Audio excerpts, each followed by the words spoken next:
So like we said, when it comes to B2C, you could be dealing with tenants or with landlords. Now, when it comes to tenants, of course, tenants, they pay for the FM contract because, I mean, I want to have a peace of mind at home. I don't want my wife to be calling me in the middle of my business day saying this broke down, there's no water or there's no electricity or. But for landlords, this impacts their ROI. And already people complain about service charges. And of course, this is not part of the service charges because the service charges is paid to developers to maintain and to keep up the common areas and what so have you.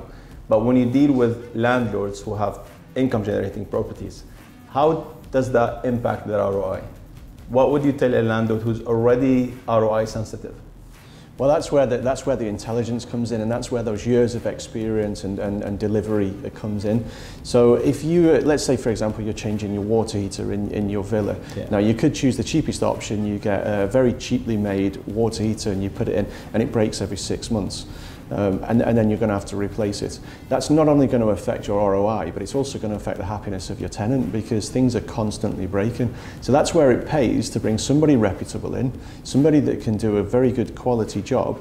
And okay, you might spend a little bit more, you know, let's say a 10 or 20% more cost up front rather than the cheapest option, but that water heater is going to last you years. It's going to give you years of service. You're going to have a happy tenant, and you're also going to save money in the long run. So it's often a false economy. You know, buy cheap shoes, you'll replace them every few months. Buy a really good quality pair of shoes, they might last you a lifetime. And that's really the incentive that we try and build. And as a property management, I can actually confirm the same, because when you have a happy tenant, the tenant will stay with you. Even if it's gonna continue to pay you a bit higher than market, if I'm happy with the landlord and the landlord have a facility management where I don't have, you know, I'm not having a nightmare, the nightmare that I hear from many other tenants when it comes to maintenance, then I'd most likely to stay. And even if I'm leaving for whatever reason, then I'd definitely refer a friend to stay there. So that's how the ROI is also impacted directly, because you know, occupancy makes or breaks the ROI for any landlord.